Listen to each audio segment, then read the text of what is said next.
afternoon. I suppose it's 12 o'clock now. Good for me. I did it. We made it here on this rainy Saturday. So thank you for joining us and braving the weather out there. I'm sure it was really easy to be in bed just a little bit longer and lavish. But I think what we have in store for you is something really, really cool and informative about what the next play is about. And so we have a talk here by Jane Semrad. Yes! Astrology practitioner, so I would love for us to greet her, and I have a couple of questions I'd love to get started with. I'm going to sit here, and then I'm going to find my way to a seat. If you want to introduce yourself, by all means. Oh, okay. Yes, I'm Paul's wife, and we are going to do a little adventure today on Saturn Returns, and we'll do some basic astrology just to kind of orient ourselves, zoom out, do some basic astrology, and then we'll zoom into Saturn. So that's kind of the deal today. Awesome. Can you tell us how you navigated your way into figuring out, like, this is a pathway that you want to go down in regards to astrology? Oh, well, I came to astrology, I think, late in life. I'm 50. And I really sort of got into it maybe 8 years ago, something like that. So I was well into my adulthood. I never paid really much attention to any of it because I'm a chemist and a very logical, like, I don't know about astrology kind of person. But then the more I sort of started looking into it and using it and sort of realizing how old it is as a practice, I think that's what intrigued me the most. And so now I take it pretty seriously. I hold it lightly, but I take it very seriously as well. Awesome. Is there anything that we can take away as humans in regards to when we get our astrology chart? Is there anything that you found within yourself that you could use as a tool to help guide you in life? Oh, I found lots of things in my own chart because a natal chart is a wonderful way to reframe yourself through multiple lenses of mythology and archetypal frequencies that are encoded in the sun, moon, and stars.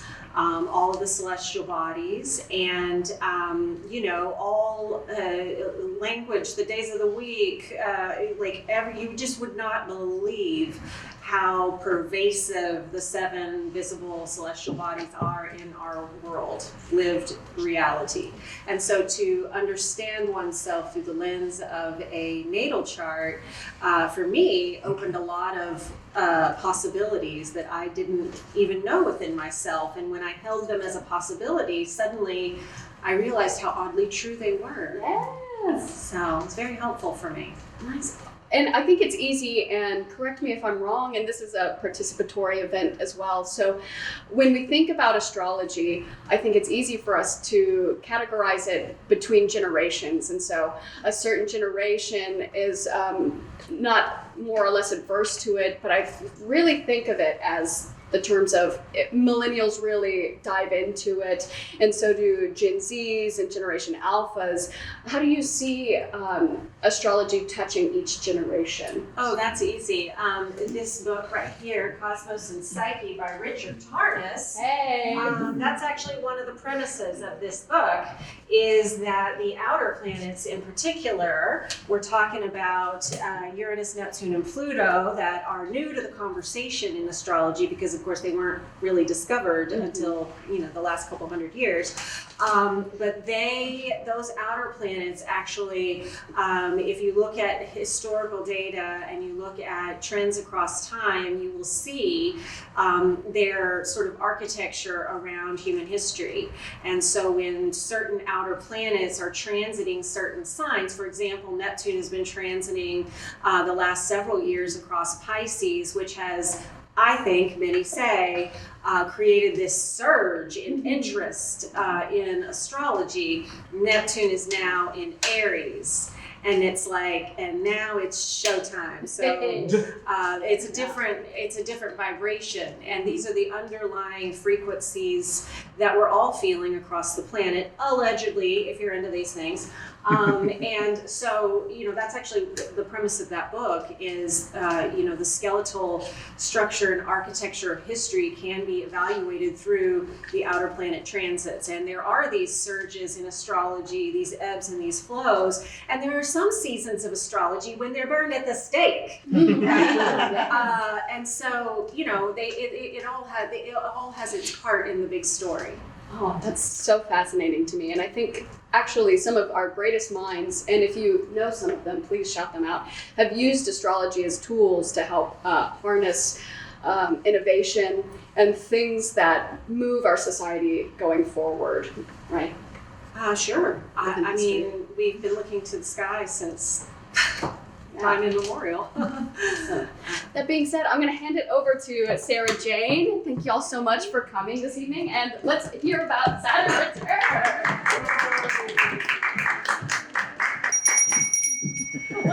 Okay, class is in session. So, a little bit more about me. Look, I'm a nerd. The thing is that I go by the name Sarah Jane because that's the name my parents gave me when I was born. However, I do have a magical name as well, and the name is Aurah, A-U-R-A-H. So for the purposes of this talk, consider me as Aurah, okay?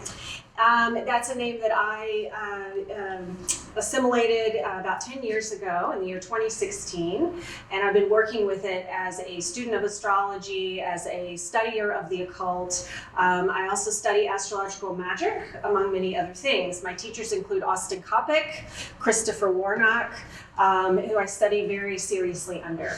I am a neophyte, I am a baby, I don't know everything, so if you have questions at the end, I don't know if I'll be able to answer them, but I'll do my best.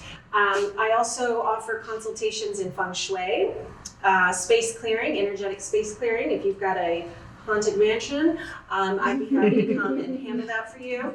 And I'm also, in my past, a professional fundraiser. So, I don't mind asking for money. So that's a little bit about me. I read endlessly, I study endlessly, I'm interested in all the things that have to do with the occult, with the tarot, with all the things. Fun fact, actually, I don't share this often, but I feel comfortable here.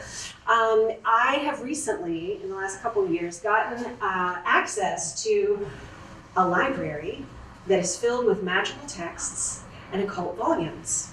And I go to this magical library every Thursday for 3 hours in a row from 9 to noon. And I sit, it's very formal. The books, I can barely even touch, they won't really let me touch the books, but I touch the books and I put them, I have to protect the spine. And I sit there for 3 hours and I take notes. I don't get up to pee, I don't do nothing. And I take notes for 3 hours straight reading these books. They're all at least 100 years old. Some are from, from early print press times. Anyway, it's a fascinating opportunity that I have been given, and coming up on 2 years studying in this magic library. So that's a little fun fact about me. So we are going to start. I can't really talk about a Saturn return without giving you a lot of other information first. So bear with me, you probably know all this stuff already. But in case you don't, the sun's ecliptic path, what's that? Well, there's a sky full of stars and constellations. We all must know that in the winter we look up in the sky and we can see Orion, but then in the summer for some reason we can't, and it's because of that tilt of the earth, right? And so it's changing throughout the year, and so we're able to see certain constellations at certain times of the year. And so we have this sky full of stars that's out and about. And throughout the course of the year, of course, the sun we get to see every day. We see the sun every day. And the sun is making a path through the sky through very specific constellations. And you will notice that they correspond. Aries, Taurus, Gemini, Cancer, Leo, Virgo, Libra, Scorpio. Look at it kind of dipping down underneath. Hotly debated constellation right here. Sagittarius, Capricorn, Aquarius, and Pisces. So these are the 12 signs of the zodiac, right? This is the path of the sun throughout the course of the year. And of course, the ancients, people who were looking up at the sky every night, there were nerds like me back then too, and they would, notice that while a lot of the stars seemed to not move, some of them did move. It was the weirdest thing, and those are the planets. So those are the moving bodies in the sky. We're talking about Mercury, Venus, Mars, Jupiter, and Saturn, the sun and the moon. Those are the 7. Those are the big 7 celestial bodies that everybody was interested in tracking because it was so odd how some of them moved. And they also began to notice that over the course of the year, they moved through different parts of the sky. The sun, of course, being the biggest, baddest, brightest, most fiery. And then the moon was making this path every month. Turns out the moon was like every month going through. The sun takes a year, the moon goes every month, and then they began to track, Mercury goes kind of fast, Venus goes kind of fast, Mars is a little erratic, it's interesting, it's red, Jupiter moves real slow, and then there's this one way in the distance called Saturn that moves very slow. 28 to 30 years that it takes to go through this journey right here. Okay, and so beyond Saturn, the outer planets, Neptune, Uranus, and Pluto. Pluto, is it even a planet? Depends on when you went to school and where you went to school. Pluto was a planet or not, I don't know. Jury's still out, but the point is that those 7 celestial bodies were tracked. Information was gathered, correlated to events happening, in their kingdom. Most of the kings and queens and rulers of various dynasties throughout history have always had astrologers. Look it up. It's kind of weird. Always had astrologers. Eclipses are a whole thing. My God. Oh my God. Don't y'all remember the one we had? So it's been a story that we have all been telling and sharing and communicating through art, through theater, through music, through life events since time immemorial. This is literally the oldest story in the book, is the story of the stars, the story of the map and the trajectory of the moving planets through the sky. And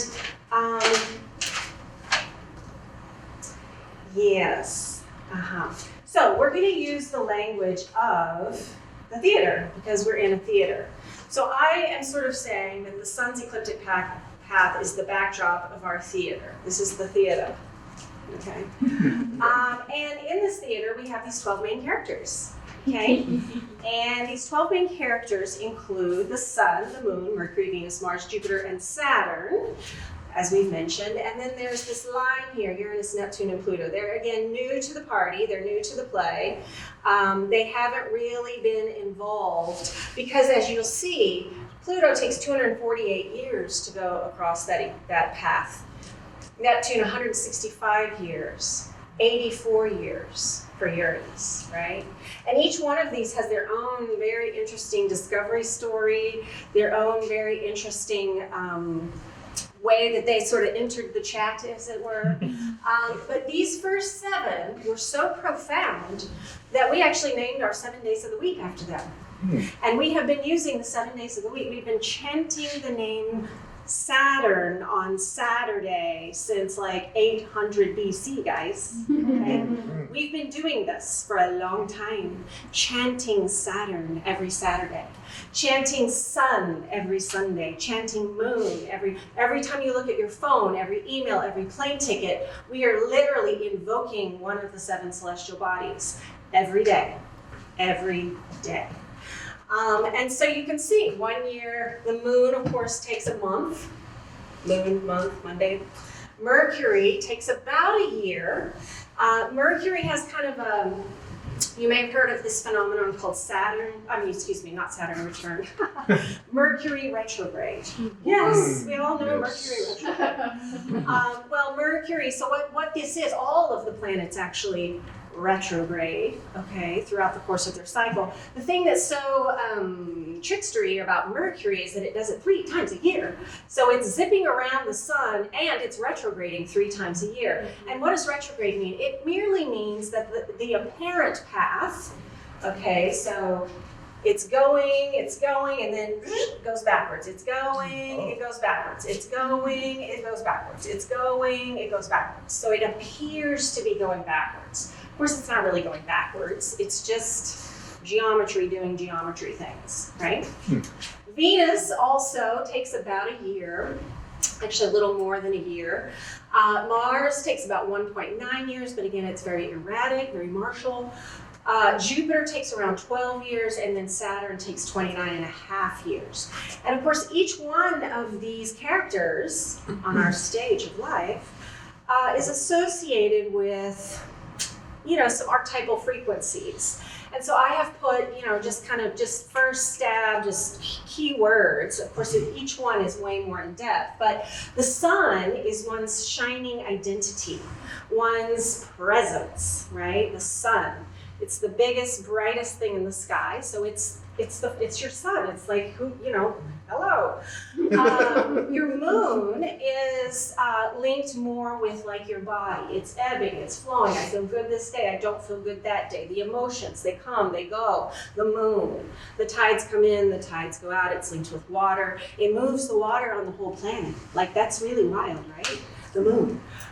Mercury is linked with thought, with speech, with communication, with commerce, linked with all the things that are thoughts and words and technology often, things like this. Venus linked with beauty, love, relationships, all the cash and prizes, right? Venus. Mars is linked with, of course, the god of war. But Mars is linked with vitality, with passion, and also anger, and also a lot of really challenging things, right? Jupiter is linked with, it's also called the guru planet, so it's linked with higher learning, with spirituality, growth, expansion, abundance in all its forms. Saturn is linked with limitation, with discipline, with hard work, structure, old man time. Uranus, again, new to the chat, is linked with shock, with change, with electricity, also with technology, shock, things of this nature. Neptune introduces the archetypal frequency of illusion, delusion, magic, glamour, things like this. Pluto, the key word for Pluto is really just power. Power, transformation, okay? Death, yay. So these are the main characters on our stage. These main characters also wear cool costumes, okay? And the costumes are the zodiacal signs, which we saw on the sun's ecliptic path, right? And these are the different costumes that our characters wear. It's kind of like a mix and match. Did y'all ever do like the fashion plates where you take one character and you put this outfit on her, and then, or like Barbie dolls and you put different outfits? These are the outfits, okay? Some of them fit the main characters better than others, right? So like Aries, for example, bold, fiery, athletic, impulsive, great fit with Mars. Great fit with Mars, right?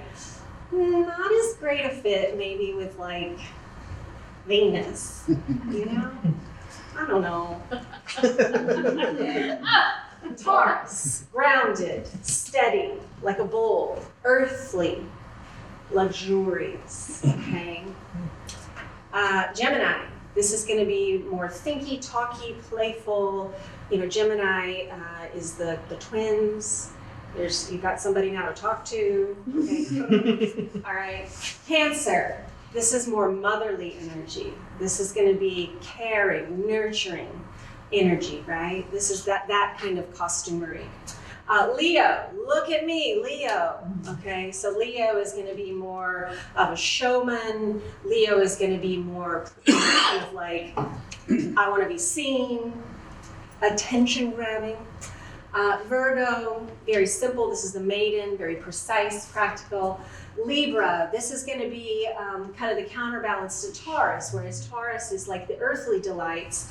Libra is going to be more the ethereal delights in music, of word, of poetry, things like this, right? Harmonious, stylish. Scorpio, dark, intense, mysterious, things like this.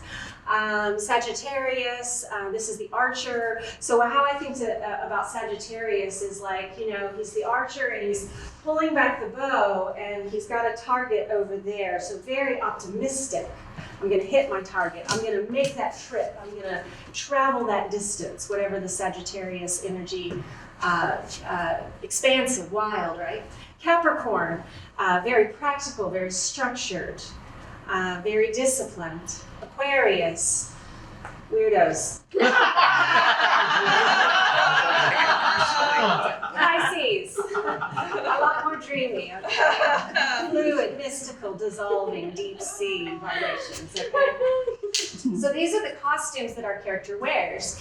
And, you can take each planet, okay, so you can take the sun, and you can go, oh, okay, so, you probably all know your sun sign, right? Does anybody not know their sun sign? Okay. Everybody knows their sun sign. And so you can very quickly categorize yourself. You probably know, oh, I'm a Scorpio, or I'm an Aries, or whatever. And you can kind of go, yeah, there's something about that rings true, maybe. But there's also other players in your chart, right? So your Mercury can be in any one of these costumes. Your Venus can be in any one of these costumes. Your Mars, your Jupiter, your Saturn can be in any one of these costumes. And like I said, some costumes fit better on certain characters, right? So Mars rules Aries, loves to be in Aries, right? Venus loves Taurus. She loves the sensual pleasures, the good food, the wine, the delicious treats. That's Venus. Gemini, Mercury. Mercury loves to be in Gemini, loves to talk. Cancer, this is the moon. The moon nurtures, the moon takes care, the moon is our mother. Leo, the sun loves to be in Leo, shining, that's all it does is shine. Virgo, this is also Mercury, but this is the earthly Mercury. This is the fastidious earthly Mercury that details, right? The equivalent of words, but in physical form. Libra, Venus loves to be in Libra. So this is music, this is opera, this is plays, this is Libra. Scorpio, Mars also loves to be in Scorpio. So if Mars is, the more obvious, outward, bold, fiery version of Mars, this is like the ninja Mars.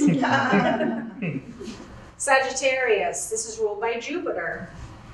Jupiter is the eternal optimist and loves to go the distance, loves the expansion, the abundance that Sagittarius provides. Saturn loves to be in Capricorn. It rules Capricorn. Loves to build structured things, be formal, be disciplined, a little melancholy. Aquarius, also ruled by Saturn. If you build the structure, this is the Aquarian vibration to take down the structure. And then Pisces is also Jupiter, ruled by Jupiter. So think of the deep expanse of the ocean. Jupiter rules that deep abyss, right? And then there are other ways that you can think about our characters in these costumes. There are some that it's just painful. It doesn't feel good to have Mars in Cancer. Mars, that is Mom's house. Mars wants to go to war. Mars wants action. He doesn't want to be at his mom's house. Right? But I say this with great authority because my Mars is in Cancer. Yeah. Saturn does not love to be in Aries. This is like, this is like little boy energy. Aries, this is the first sign in the zodiac. So this is in the stage of a human life, this is the tiny toddler crawling energy, right? It's impulsive, it's just starting, we're just doing it. And Saturn is like old man time. So Saturn does not love to be in Aries. Saturn does not love to be in Leo, right? Venus doesn't really like to be in Virgo. That's another good example. Venus can't stand to be in Virgo, right? Venus also doesn't like to be in Scorpio. Right? Doesn't like it, right? She doesn't like wearing the Scorpio costume. It's like, too much, right? So anyway, you get the idea that we have our 12 main characters and we have the costumes they wear. The third moving part of any chart, though, is the acts of one's life performance. So we have the houses, right? Those are the three main parts of a chart. We have the main characters, the planets, we have the zodiacal signs, and we have the houses that these planets make their appearance. So the first house, you can do a rough one-to-one. It's very rough, it's very crude, but you can do a rough one-to-one between Aries, Taurus, Gemini, down the list with the houses. Okay, so it's a rough one-to-one, okay? So first house, this is oneself, one's personal identity, how one sees the world, but also kind of the cover of the book of how the world sees you, right? This is the first house.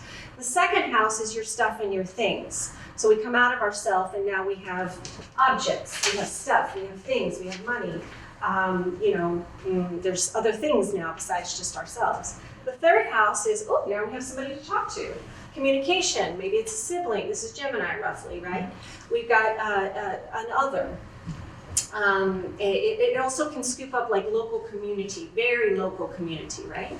Fourth house, this is like where you live, your family lineage, your parents, okay, fourth house. Fifth house is creative energy of all kinds. So this is art, this is play, this is children, recreational sex. This is fifth house. Sixth house, this is the stuff of daily life. This is all the stuff in your reality that if you don't do it, you know what, there's consequences. If you don't brush your teeth, there's consequences. If you don't wipe your ass, there's consequences. If you don't do your dishes, that's a problem, right? Seventh house, this is partnerships, marriage. Often called the house of marriage, but it's also like close, maybe business partnerships. It's partnerships. Eighth house is, we call it the house of shared resources. So this is the house where things like taxes show up, inheritances, shared resources. We have my resources, second house, and we have shared resources, eighth house. We have ninth house, roughly equivalent to Sagittarius, long distance travel, higher learning. Philosophy, religion sometimes falls into ninth house. 10th house is public-facing career, profession, full public, on display, 10th house. 11th house is community in the sense of like your friends, it could be networks, social networks, things like this. And then the 12th house is our subconscious. I call it the house of madness, mystery, and mysticism. Right? It's where monks and serial killers alike are. So these are the acts of one's life. So we have the characters, we have the outfits that they wear, and then we have the places in which they are, right? Now, back to the zodiac briefly. I mentioned, and I only want to say this because I'm just getting ahead of myself with any questions at the bitter end here. But in terms of the zodiac, I personally use, for very real reasons, I use the tropical zodiac, okay? There's really three different kinds of zodiacs. There's the tropical zodiac, there's the sidereal zodiac, and then there's what some use, very few, called the constellational zodiac, okay? So this tropical zodiac is the one that was good enough for the ancients, it's good enough for me, okay?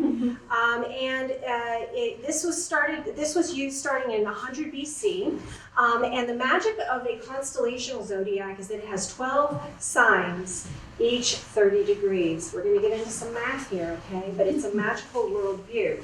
So I hope you'll stick with me. So each sign, there's 12 of them. Anytime you see the number 12, you're gonna learn today. You automatically think, oh, something's going on here. That's a magical number. There's the 12 apostles, the 12 zodiac signs, the 12 hours of the day. 12 is a magical number, y'all. So it's 7. When you hear 7, immediately go, oh, something's going on here. 7. Why is there 7? There's 7 celestial bodies, 7 chakras. It goes on.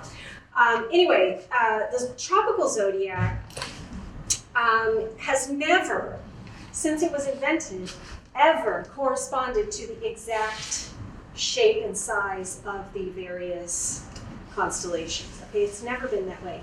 It's aligned with the seasons. It's aligned with the first day of spring. It's aligned with the solstices. It's a zodiac that is aligned with our lived reality on Earth. Versus the sidereal zodiac, which is what the Vedic astrologers use. Those are the people in India, Vedas. The Vedic astrologers in India, they use the sidereal zodiac because due to the imperceivable wobble of the Earth, moving in the way that it does through space, it is off. This tropical western zodiac actually gets off by 1 degree every 72 years. And so it's this imperceivable wobble that shows up in the mathematical calculations of astrology. And so the sidereal zodiac, they're off in the sense that for them right now, it's not Aries. For them, it's Pisces, okay? So we're like off in a sense, tropical and sidereal. And then there's the constellational zodiac people that actually believe that like some are shorter and longer than others, and it's this real unequal division, as if there's like some kind of like star beams coming through the shape onto Earth, and like that's what makes somebody a Taurus or whatever. I've got other reasons that I could go into about how absurd that is, but some people really stand by it, and that's fine. Either way, whatever system you use, astrology is a divination process, okay? Just like casting cards, just like casting dice. What you're casting, though, is data points. The time, the location, and the date. Those 3 data points give you a chart, okay? And so we're gonna look at our very first chart, and it is the chart of today. At 12 p.m., 18th of April, Dallas, Texas, okay? Those 3 data points give us the chart of right now. And this is where we can actually see all of the moving parts come together. So we have our main characters right here, the planets, okay? We also have the costumes that they're in. This is the zodiacal wheel. And then we have the houses in which the performance is played, okay? And so the chart of now is we have a Cancer rising. That's what the AC is. AC stands for ascendant. And so when you cast a chart, you absolutely must have a birth time, because that, or a time, the birth time of now, this is what pins down the chart so that we can actually see where everything lands. So if we pulled this chart for, 3 o'clock this afternoon, it would be a totally different chart. Everything might still be in Aries here. Everything might still be in Taurus here, but it would just be in a different place. So if we were to take a look at this chart of now, we would see, my God, look at all this going on in Aries. Who's following astrology these days? Raise your hand. I know some of you are. So you've heard everything's in Aries right now. It's a very dramatic time. We've got the Sun, we got Chiron, we got Saturn, our main character today. We've got Mars, we've got Mercury, we've got Neptune, and we've got, in this particular chart, the MC, which is the midheaven, all in Aries. You feel the fire.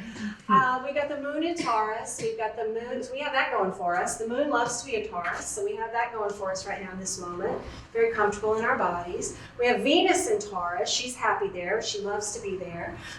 We've got Jupiter in Cancer, Jupiter loves to be in Cancer. So we've got that, we got some things going on for us, but my God, we got a lot of energy. And it's all in the public sphere. So that's sort of what's happening now. Isn't that cool? That here we are in a, quasi-public place. We're comfortable in community. We're doing something artsy-fartsy, that's Venus, and that's in community. So it's like, here's a little living picture of what is happening right now. So you see your first chart maybe.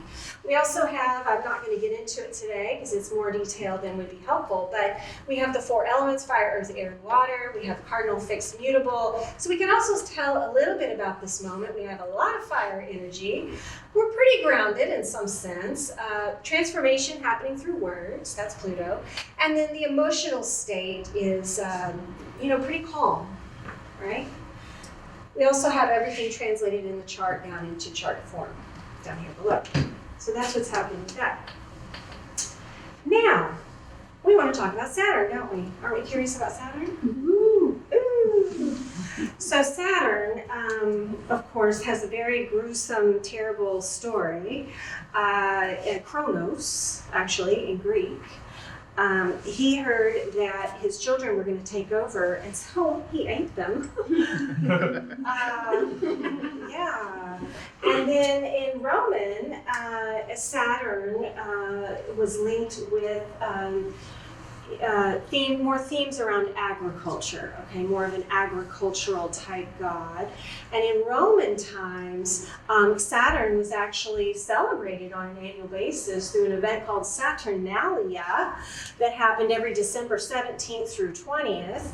And this was a time where everybody kind of came together and got super drunk, and the master served the slaves, and it was just a wild, festive time. People gave gifts, kind of Christmassy a little bit. I don't know. Anyway, but the Saturnalia festival was a solstice time party to celebrate Saturn and the time period when Saturn ruled, because there was a widespread belief that the time when Saturn ruled was very orderly, it was very disciplined, it was some sort of a golden era, right? And of course, we know the story from the Greeks. Kronos, he ate his children, and but oops, he didn't actually eat Zeus. Zeus was hiding, and so then Zeus did end up coming to power. Zeus is the rough equivalent of Jupiter. So then Jupiter came to power Zeus. But it was believed that during the reign of Saturn, it was an orderly golden era of public orderliness, right? Very, like a good era. So Saturn does have his positive vibrations. Okay, I'm going to do a tiny bit of reading here to get us into Saturn. Now we're going to actually talk about Saturn, okay? We're going to zoom in on our main character, Saturn. This is a book by Cornelius Agrippa, Renaissance era occultist who I study. And here's what he has to say about Saturn. Saturnine things among elements are earth and water. Among humors, black bile, which is moist and tastes of the acidic, sharp, and heavy. Among metals, it is lead because of its weight. Among stones, it's got onyx, sapphire, smoky jasper, lodestone, and all stones that are earthy, dark, and heavy. Among plants and trees, it's rue, it's cumin, it's mandrake, it's opium. Anything that stupefies and does not sow, does not bring fruit, but it might have blackberries or produces black fruit, and that is all categorized under Saturn. Cypress, which is a funerary tree, does not grow berries, is also of this kind. And again, anything that is grim, bitter tasting, has a violent odor, is colored in an unpleasant shade with bitter resin, bears unnecessary fruit, and is incorruptibly hard, is similarly presided over by Saturn. Also, plants that are associated with death, such as parsley. With the ancients, covered tombs before corpses were placed in them. This is why in festivals it was lawful to tie all herbs and flowers to garlands, except parsley, because parsley was mournful and did not bring cheer. Of animals, Saturn is creeping things that are removed, solitary, nocturnal, sad, contemplative, or thoroughly dull, slow-moving, eating filth, devouring their young. This is Saturn. Therefore, these are moles, asses, wolves, hares, mules, cats, camels, bears, pigs, apes, dragons, toads, all serpents and crawling things, scorpions, ants, and those creatures born from decaying earth, such as mice or worms. Among Saturnine birds are those that have long necks and coarse voices, such as cranes and ostriches. Screech owls, small owls, bats, ravens, quails. Among the fish, They are eels, which live separately from other fish, dogfish who also devour their young. Also Saturnine are tortoises, oysters, conches, sea sponges, and those that are from them. So that's Cornelius Agrippa. This is like some old school stuff that, has like some obscure language and stuff like that. But Rick Tarnas gives a beautiful modern definition of Saturn. So again, Richard Tarnas wrote this incredible book, I think 2015, but it may have been 2005. I just can't remember. Yeah, 2005, 2006, my bad.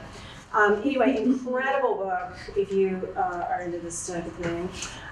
Saturn, he says, the principle of limit, of structure, contraction, constraint, necessity, hard materiality, concrete manifestation, time, the past, tradition, age, maturity, mortality, the endings of things, gravity and gravitas, weightiness, that which burdens, binds, challenges, fortifies, deepens, the tendency to confine and constrict, to separate, to divide and define, to cut, to shorten, to negate and oppose, to strengthen and forge through tension and resistance, to rigidify, to repress, to maintain a conservative and strict authority, to experience difficulty, decline, deprivation, defect and deficit, defeat,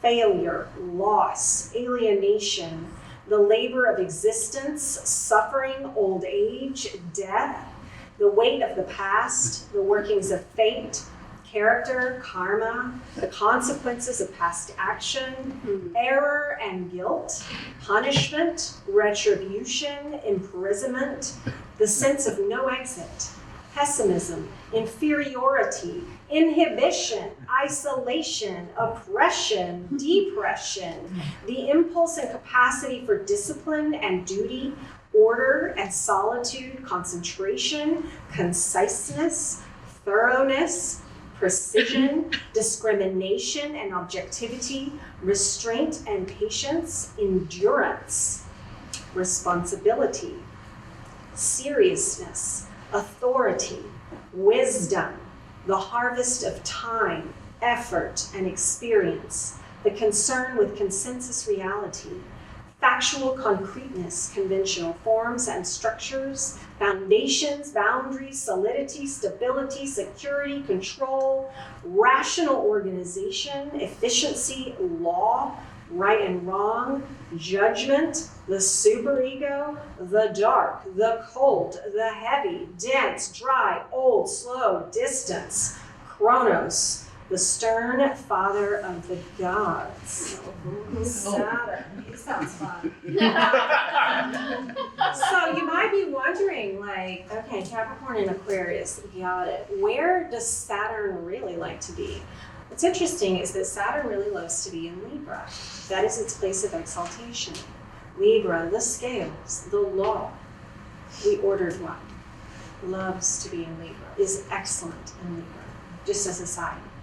So the point here is that between these two readings, you can see and hear that Saturn corresponds to a many number of things in the Great Chain of Being. So the Great Chain of Being is like an Elizabethan era concept that like everything in reality, it goes straight to the throne of God through all of these different channels into all of reality that roughly correspond. There's a series of correspondences in this Great Chain of Being, right? And that in the lateral plane with the Great Chain of Being, Saturn, this is Saturn's world of correspondences here.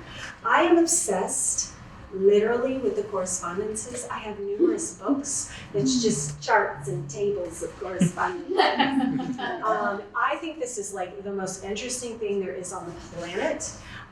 So you can see, of course, that Saturn's correspondences are like icky, stinky, structured things, right? I mean, slow. This is the furthest visible planet.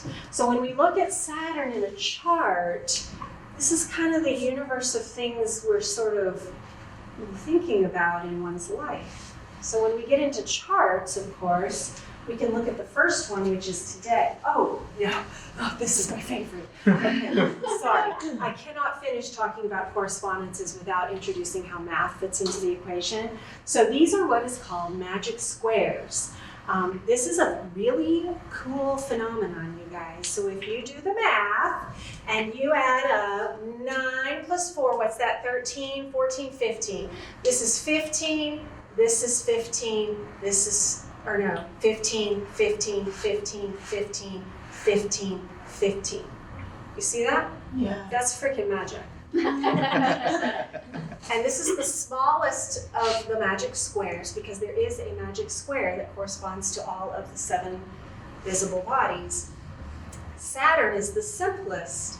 Why is Saturn the simplest? Saturn only has single-digit numbers. Some of these others are very Mercury, my God, they're so complicated.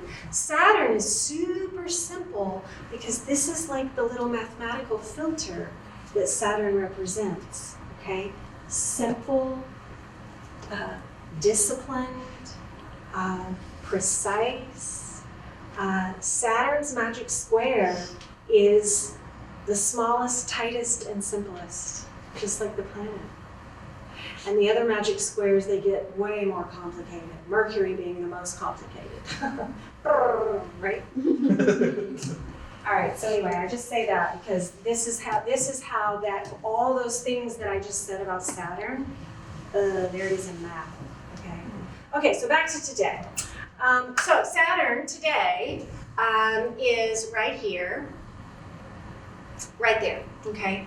Saturn is in Aries. We mentioned that Saturn isn't really happy in Aries. It's not. I mean, Aries is great. Totally. But it's just not Saturn's native place. So we are living in a time right now where this distant, cold, dark, difficult planet is in the underlying vibration of our world right now. Okay? And so it's adding this like cold, disciplined vibration into the sign of Aries, which is impulsive, which is fiery, which is action, right? And so it's a little bit of a painful time. There's lots of things in, of course, in Aries right now. So if we just take a look at today, which, you know, this is our second time to see today's chart, you know, this is a fiery time, and Saturn is one of the many players. Okay, so we're going to actually look at some Saturn return charts. And how did I call it? This is where your natal chart comes back to check your work. Okay, so our first natal chart is Ellie. Ellie, come on, Ellie.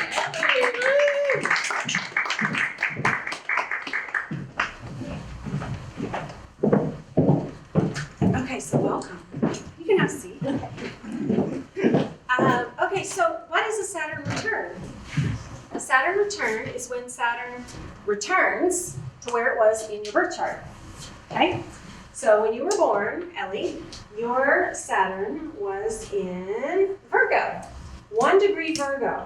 Okay?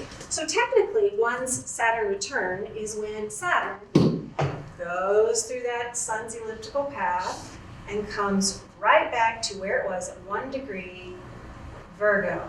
Okay? So you've had 2 Saturn returns. Saturn at 1 degree is the announcement degree in a sign. So it's a particularly loud and powerful Saturn, like, here I am, Saturn, versus somebody that would have a Saturn at the bitter end of the sign. This would be like a wave crashing over you. So there's you know, that's the good news, bad news about a 1 degree Saturn. It's like, and I'm here. But Saturn return is really a season of life. Saturn return is really the whole time Saturn is in a particular sign. Okay, so this is Ellie's natal chart, 4th of October, 1948, 7:50 p.m. In New Haven, Connecticut. Okay, so we need that birth time, 7:50 p.m., because that is what sets our chart. That's what pins down the chart. And so we know, first, just like quick overview, I don't know you at all, so I mean, I've seen you in play, but I don't really know you. So I'm just going to say what your chart says, and then we'll see if it's true or not. I don't know. Again, we hold astrology light, very light, because you can turn over a lot of power to your natal chart. And I call bullshit on that, because you meet your natal. You are a free choice, free will individual that meets your blueprint. Okay, it doesn't have to rule you. You can learn a lot from it, but hold it light, people. Hold it light. You can give it a lot of power. So rising Aries, so thinky, talky, somebody that's got a lot of intellectual vigor, most likely. Sun in Libra. So Sun in Libra is usually someone that really loves the arts, that really loves artistic endeavors. It's in a fabulous place in life, the 5th house, which is the house of art and creativity and all the cash and prizes, all the fun things. Neptune conjunct the Sun adds a layer of dreamy, dreamy sun, a dreamy sun. Moon in Scorpio, not super comfortable in Scorpio, but a moon, because Scorpio is complicated. I can say that because I am one. It's complicated. So moon in Scorpio is a little complicated. Mercury in Scorpio is going to be a Mercury that likes to talk about maybe transformation or scorpionic type topics. Mars in Scorpio, very happy there. That's that life force energy. And this is all happening, of course, in the 6th house. 6th house is the stuff of life. So this would indicate, a Mercury, perhaps a vocation, or at least one's daily communication being associated somehow with daily work, some type of communication with daily work. A moon that probably derives a lot of comfort from whatever the rhythms of daily life are. Mars, the energy is there to do it. We have a very happy Jupiter in Sagittarius in the 7th house. So this would indicate an optimism and an underlying happiness even in terms of relationships. We have a 10th house. It looks like nothing's going on there. It's in Pisces, but of course Jupiter is ruling Pisces. And so Jupiter is the master of Pisces. It just happens to be over here in the 7th house. But a 10th house, this would indicate like a career that has Jupiterian ideals, that maybe has greater good ideals in the Piscean vibration, which is, the oceanic expanse of everyone, so it would indicate, lots of others, okay, Pisces. And then Saturn is down here in Virgo, next to Venus. Okay, so Saturn and Virgo, there's something a little teeny bit simpatico with Saturn and Virgo, right? Because Saturn is, we talked about discipline, hard work, it's, all that stuff we talked about is the limits. It's the limits of the visible planets. It's the walls that we hit. And it's adjacent to Virgo, which is the planet, the main character in our chart of love, of relationships and things. And so this is an interesting little conjunction, right? Because one's in one sign and one's in the other. And so this is a funny little relationship that is at the very bottom, the most private part of the chart. You can tell the bottom half is the private part of someone's life, and the top half is the public part of someone's life. And so without knowing very much about you, you're a very private person, very private,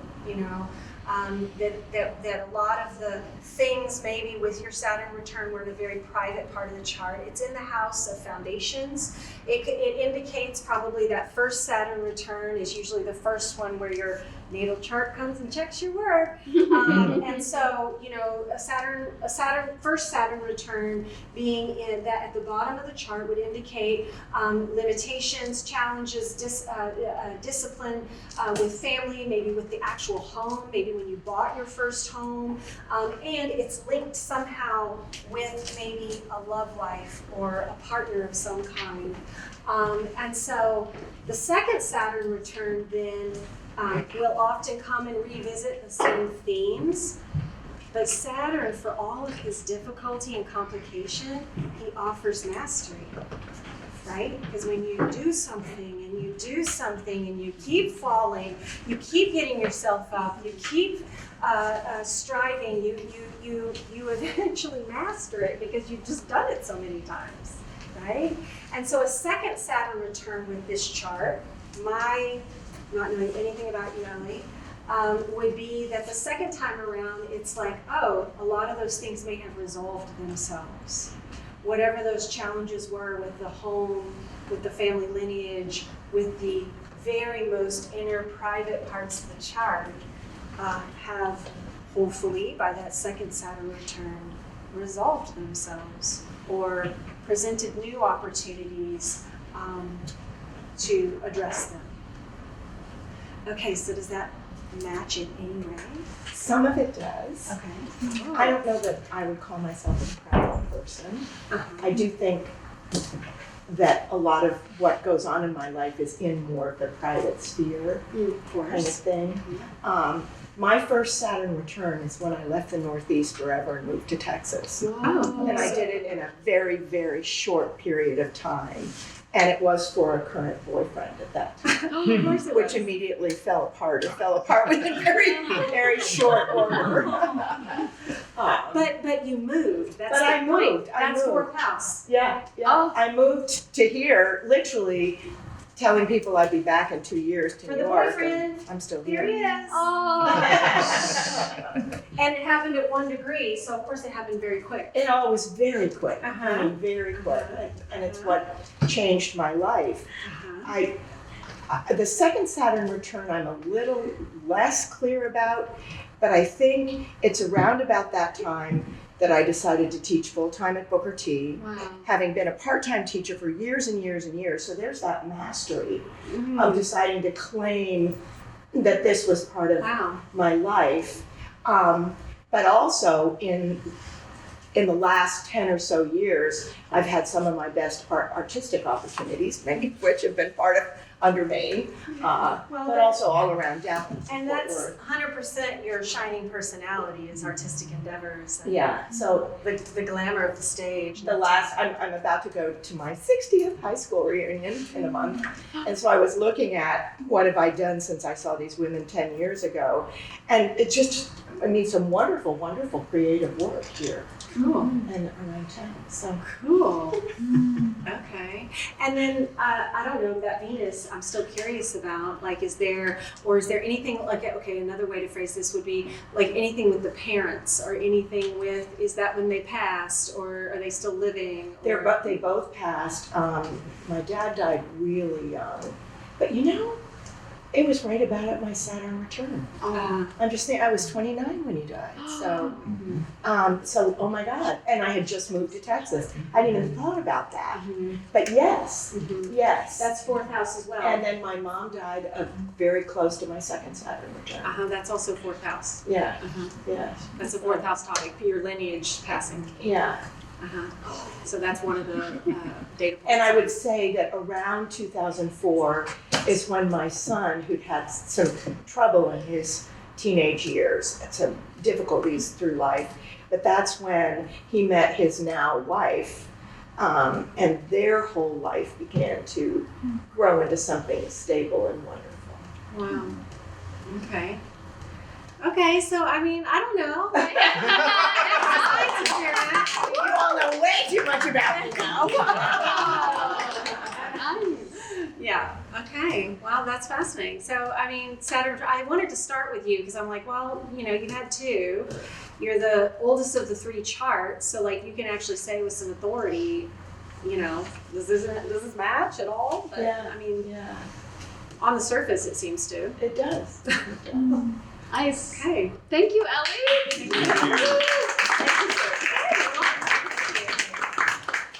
Okay, next up, guess what? It's Bruce. Yay.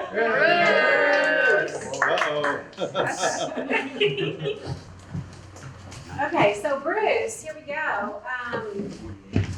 just taking a look, Bruce DePose, born on a Saturday. You've got a very special relationship with Saturn already because you were born on a Saturday. Saturday night. 7th of May, 1960 in El Paso, Texas at 6:35 p.m. Okay? It's that 6:35 p.m. that allows us to pin down the chart. We have someone with a Scorpio rising, so probably like a little bit of a mystery. We don't really know what's going on with Bruce, but there he is, linked with Neptune. He's also got a little bit of glamour happening with that mysteriousness. That's Neptune. We have a moon. Where's your moon? Moon in the 12th house in Libra. So this is probably a tumultuous subconscious state. Moon is pretty uncomfortable in the 12th house because it's linked with your body. So there's probably a physical, tumultuous subconscious link. Maybe you get affected by dreams. Maybe you wake up kind of like in your body because of dreams. That's the moon. You've got a Mars in Pisces. In the 5th house, you've got a lot of vital life force energy in the creative sphere of your life, enough energy to drive creative projects. You've got a sun in Taurus in the 7th house, very closely linked with the, they're not really conjunct, but your Mercury and your Venus are conjunct. Anyway, your sun is in Taurus, so this would indicate, an artistic person. That's Taurus-Venus linkage. 7th house probably does very well with a partner of some kind. It could be a marriage partner, it could be a stage partner, but like good with partner work. Mercury and Venus tightly conjunct at 5 and 6 degrees. Venus loves to be in Taurus. And so this is, an earthly delights kind of vibration, likes good food, good company, good wine, the good sheets, all the good things, right? Mercury, so it's going to be a type of communication that is tightly linked with personality, but also with that partner. Good communication with a partner. You've got then Saturn and Jupiter co-present in Capricorn. Saturn loves to be in Capricorn, so this is discipline. This is that hard work. This is that right there at home in Capricorn where it wants to be anyway. Co-present with Jupiter, they're not conjunct, they're too far apart, but certainly co-present in the same sign. So it brings this big, abundant vibration into the mix with that Saturn. So if I were looking at this, knowing you've had at least 2 Saturn returns, you have a day chart, which means the sun is above the horizon line, right? This is the public part of the chart, the day part of the chart, this is the private part of the chart, the night part of the chart. So first thing we look at, okay, well, it's a day chart. Sometimes when there's a day chart and there's a Saturn that's in its domicile, the Saturn return. So Saturn return we always hear is like very difficult, painful, awkward, terrible, whatever. But sometimes Saturn returns are very positive experiences. They can be very transformative. They involve a lot of hard work, but they can be very positive. Mine was very positive, oddly enough. I have a day chart and I have sun, my Saturn is, anyway, I had a very positive Saturn return. And if I would see this, I don't know, maybe your like 20 sucks, but I would say that this was probably a time in your life where like you really began some sort of unfolding around mastering, maybe, I'm going to just briefly detour into like what these lines mean. These are the aspects within a chart, and you've got a sun that is trine your Saturn, which means that who you are, your shining presence, has a healthy, positive flow of energy with that Saturn. And so it's a Saturn that brings the disciplined wind under the wings of like who the native actually is. So this could have been an era where like you really like came into your own in a very hardworking, disciplined way.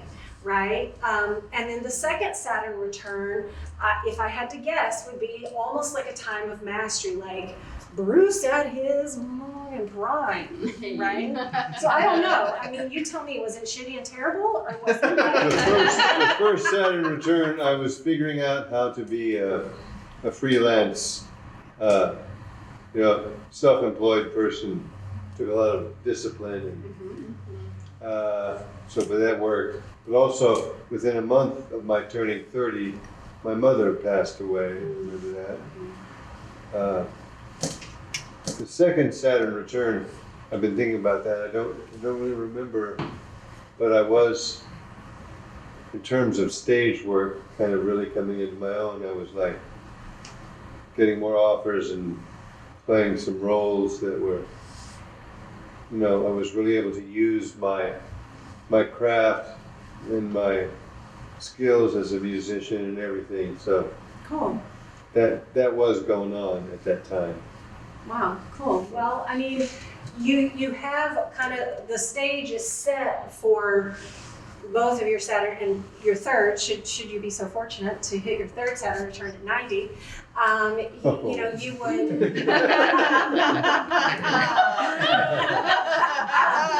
You know, most people have one. A lot of people have two. A few fortunate ones have three Saturn returns. Right. You know, but your chart has all the scene has been set for what would look to me like a positive Saturn return. I mean, you know, your mom passing when you just hit 30. I mean, the third house is the part of your chart that is, you know, it's very private. It's near the fourth house, which would scoop up parents. But this is, you know, kind of the immediate community, siblings. You know, so do you have siblings? Yes. Okay. When your mom passed, was there anything difficult with the siblings? No, we grew closer together, I would Okay, say. that's cool. Yeah. Okay, so you grew closer through that Yes. then. Okay. But the mom passing was an event that helped to actually catalyze that, which is, again, kind of a more positive version of a Saturn return, because sometimes when mom passes or dad passes, the siblings freak out and we're fighting over the will and whatever. And Interestingly, I remember my mother when I was a kid, or maybe a teenager, she always told me that I was born at like 6 o'clock on a Sunday morning. So I thought for years that was the case. And I had told my girlfriend that, so she had kind of imagined a chart based on that. it's very different. And then I got a copy of my birth certificate. Just like, you know, about a month ago, this copy of the birth certificate arrived. And it said, no, I was born on a Saturday at 6:30 p.m. Whoa. That's a different birth chart. Yeah, it's totally different. Oh. And she was like, well, you're totally different than I thought you were.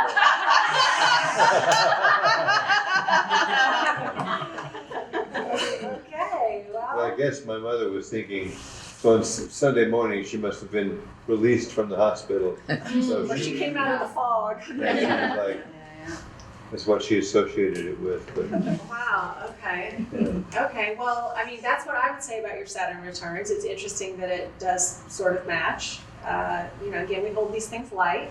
But, you know, that's what the true test of the science experiment of astrology is, right? Is like when you have enough life to actually point to something and go, yeah, that was real. These other ones move too fast. Saturn is nice and slow, and it grinds its way through your chart. It just grinds, and it brings that challenge and difficulty all the way. And of course, with any Saturn return, there's also these other points in the Saturn return that, you know, we're not getting into today, but there's other points in the Saturn cycle that can be little trigger points of difficulty. but you're saying that Saturn is very comfortable in the 10th.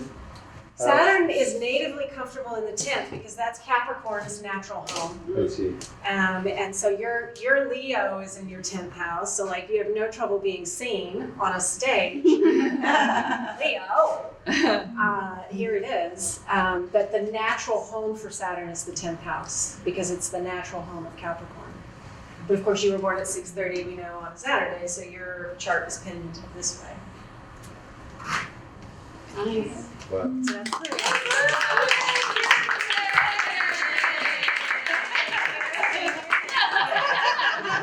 Thank you. I didn't do anything.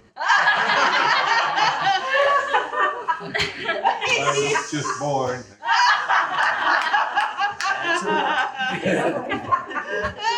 Okay, now we have Cheyenne.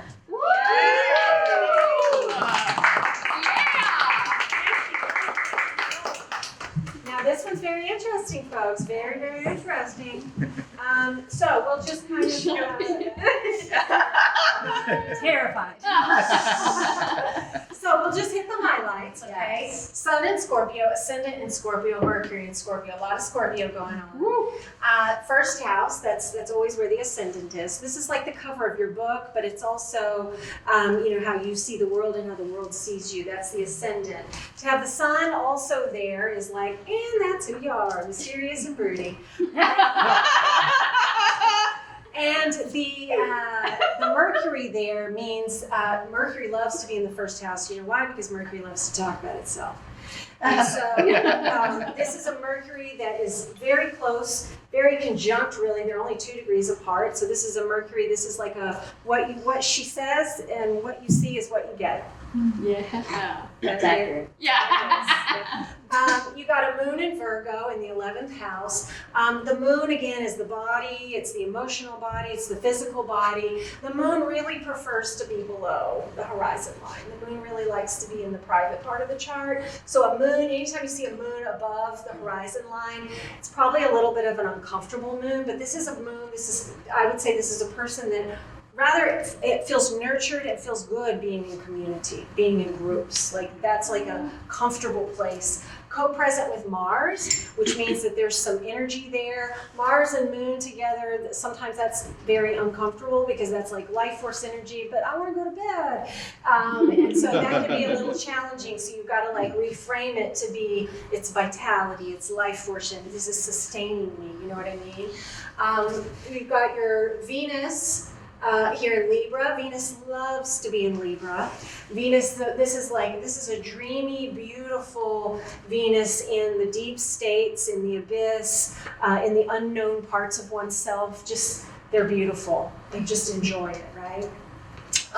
You've got your Jupiter in Capricorn in the 3rd house. So Jupiter in the 3rd house is very like, it's got a lot of luck to it. Like, I know where all the good taco shops are in the neighborhood. Or, I've got these super special friends in my community. Or Capricorn is kind of that stern, disciplined vibration. And so, they're an interesting combo, Jupiter and Capricorn. But it's nice to have Jupiter in that sort of like lucky little inner part of one's life. Neptune is that can bring like illusion or delusion or even magic to things. So wherever Neptune is in a chart, it's always like a little bit interesting to me. Saturn. Okay, so we talked earlier about how when Saturn is at that 1 degree mark, it's like at the announcement phase, like I'm here. And 1 degree Saturn in Aries actually just happened. Yes, it did. Like a couple months ago. Yeah. And so technically, your Saturn return, like in a very technical, precise way, happened a couple months ago when Saturn was at 1 degree Aries. But please know that your Saturn return is actually, it's this whole footprint. And so you're just beginning your Saturn return. And so it's in the 6th house, which is the house of daily work. This includes your health, your teeth, your digestion, your exercise regimen. It includes all of those things. So you've just entered your Saturn return, and this is where your natal chart is coming to check your work. And to me, when I see this, I'm like, oh, this is your season in life that you pay attention to your eating, to your exercise, to your good healthy habits to set you up for mastery and great success later in life. You have a sun that's very close to the horizon line, so it's not technically a day Saturn, but it's close enough. My sun is like this too. I'm very close to the horizon, so we're kind of trickstery like that when our sun is on like that. And so it doesn't mean that this is going to be bad stuff. This is going to be a bad season. This is a season that you can harness the spirit of discipline, Saturn, with all of the things of your daily life. Harness it, exercise, eat well, take care of yourself. Because the consequence of those things is you get sick. Because sometimes Saturn in the 6th house can indicate chronic illness, can indicate kind of like being really old in your body and in your daily grind before your time. And so this is like a wake up and take care of yourself. You're just beginning this adventure. you know, and use this time wisely and harness it to make your entire life better. So it's hard to, you know, very often I don't even read charts for people younger than her. I read my daughter's chart and her husband, and they are, interestingly enough, at like 29 degrees Aries. That's where their Saturn is. They're a little bit younger than you. And so it's just funny, I saw your chart and I was like, oh, how funny. She's at the very beginning. And people who are at the end, it's more like a wave crashing over them. It's like all the stuff you didn't do to take care of yourself, now you're paying the price at 30. And so you're beginning this adventure, you're beginning your first Saturn return. And my encouragement would be to like harness it and ride it and make best use of this time. Use it to your advantage. Right? Oh, amazing. Yeah, I would say that's actually like, I feel like I was very active, particularly like during the pandemic. And then I feel now that like I am more busy career-wise, I'm having to like try to make time for exercise and try to make time for eating well. Like me and late night TFL have become bad friends. And so actually like I've been very like much trying to get back into habits because I was in such good habits and I feel like in the past. Because now we're adulting. We're adulting, yes, and it's much harder to try to make time for those things. So welcome to adulting. Yeah. Yes, it's adulting. Yeah, this is the season where adulting is truly now dawning. No, for real, you're a grown-ass woman now. Yeah. We gotta like take care. Well, I was gonna say, and it recently, like, it kind of feels almost like going through, not like, I guess like the best way to describe it would be like a second puberty. Like I'm like, it's like, oh, there are pains in my knees. It's taking longer to recover when I don't work out as often. Like I danced for like a long time and now like one hip gives out faster than the other. So I'm like, that is really interesting. Oh, that's interesting. You're paying the price now. Yes, for the years where I did dance class and did not stretch as much as I should. Yes. So there's lots to learn there, and there's lots to like take home and again take advantage of. You make the best use of this time. Use Saturn's wisdom. Saturn, for all the bad things that I've all said about Saturn, very wise. Old man time is very wise. Amazing. Yeah. So there's not much to say yet about your Saturn return, except you're officially in it. We've crossed that point. You're a few months in now, and like just take heed. And actually take care of it all. Yeah. Okay. Yeah. Well, I guess I'm going to the dentist.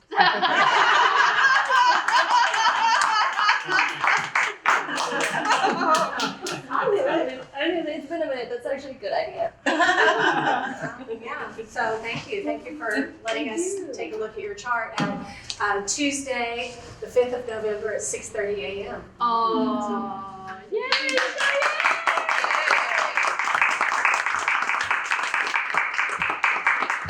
Okay, so it is now 1:18, so we have plenty of time. We can take questions, we can take comments, we can hear about other people's Saturn return. We have 2 seats here, so if somebody has a fun story they want to tell about that one time they went through their Saturn return, this is a good time. Is there food for thought? Do you have any additional questions? It's just kind of free time. Yes. I have 2 questions. We've just recently experienced Artemis 2 going to the dark side of the moon. Is there anything in the chart that indicates that that was going to happen or what the significance of that is for us on Earth? One question. And the other is, with the advent of AI, do you see that changing people's approach and connection with these chart developments? Well, I would say, okay, let me talk about that one first. So AI wreaking havoc is definitely, we are on the precipice of that, as Uranus, which is currently in Taurus, is about to move into Gemini. Uranus is often associated with technology, but also like extremely freakish, shocking upsets, shocks, revolts, rebellions, upsets, wild shit. And so it's moving into Gemini, which is, the sign of the twins, the sign of email, It's an air sign, and so I think like that transition is happening here very soon in the next few months, and I think that little pivot is going to be like, oh, game on with AI. You know, like really, like we might annihilate ourselves. You know, they're talking. The AI robots are talking to each other in their own private groups that we don't even get to be a part of. Right? Like, Yeah. that's wild. Who knows? I mean, AI, is it helpful in like interpreting charts and stuff? I mean, maybe, I don't know.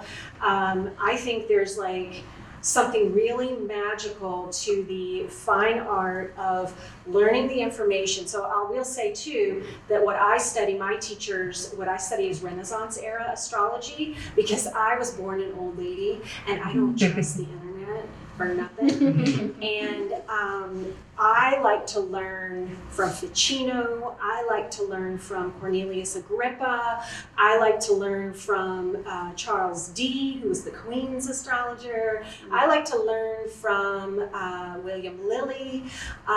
Those are the thinkers that I prefer to learn from, because when I learn the information, then it gives me the joy and the satisfaction as a human being to like open my crown chakra, open my channel, and like begin to like pull together the archetypal story of whatever dice has been cast here in terms of the characters in their acts of life and what costumes they're wearing, right? Like I enjoy that as a process. Like to me, that's just like, oh, it feels so good. And so I think as long as human beings love to do that, which we've loved to do it for millennia, there's always going to be room to like learn it old school. I really don't like it that I have missed the boat on learning, because y'all know clearly by now I'm a nerd.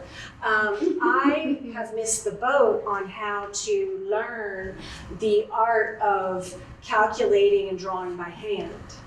Like that's how old school I am. You know, I plug this boop, boop, boop, boop, into Astro Dentist and I get a chart. But I would love to see some of the older handmade ways of casting charts, drawing charts, interpreting charts continue to come back, like they are through my teachers and through me. With the Artemis thing, dude, I don't know. I don't know. I'll just say this, like I thought it was hilarious that they launched it on April Fool's Day. I'll say that. And that's probably all I should say. I don't know. I just think like in terms of like epic bad, I'm like, haven't we all noticed like the whole world is falling apart and like we're gonna go around the moon right now? Like, really? Now? Right now? Like with all the things burning to the ground in the world, we're gonna do that? Are we having a fuel crisis? Like what? So anyway, April Fools is what I say. You know, I don't know, does it mean anything? We went on the dark side of the moon? I mean, maybe, maybe. I don't know, I'd have to study the chart of it and see what it has to say. Yes. You explained, because I mean, everything you said is new to me, and I appreciate it. Oh, cool. The Greco-Roman origins, from what I'm saying, you know, referencing the gods and the like, is astrology today primarily or exclusively Greco-Roman tradition through European down to, you know, we're basically European civilization brought over here, or is there anything comparable or? Okay, yeah, astrology is really wild actually. So every culture on the planet has studied the moving stars, the planets. So there's the backdrop of the fixed stars that everybody can see, but then there's those few that move. Every culture on the planet, the Chinese, the Indians, the Greeks, the South, anywhere on the planet, people were like, that one's moving, how interesting. That one moves really slow. That one's red. Mars.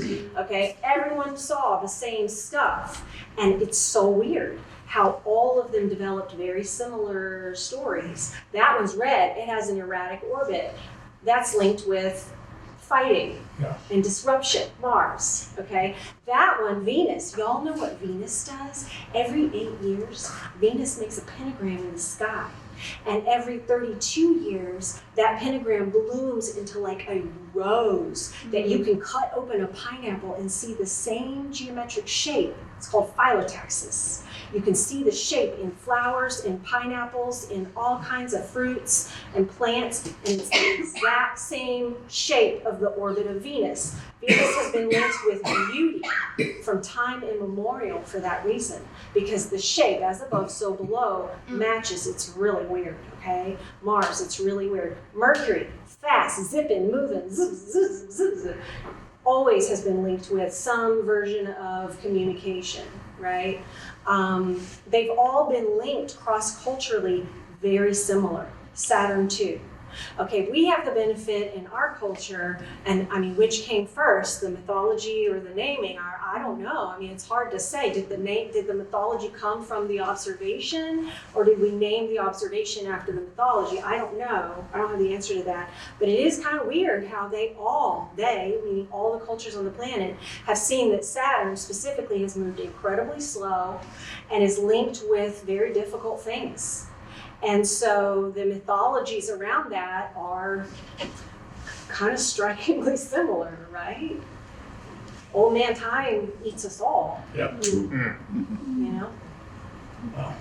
So, that's my short answer. I should ask AI, I don't know.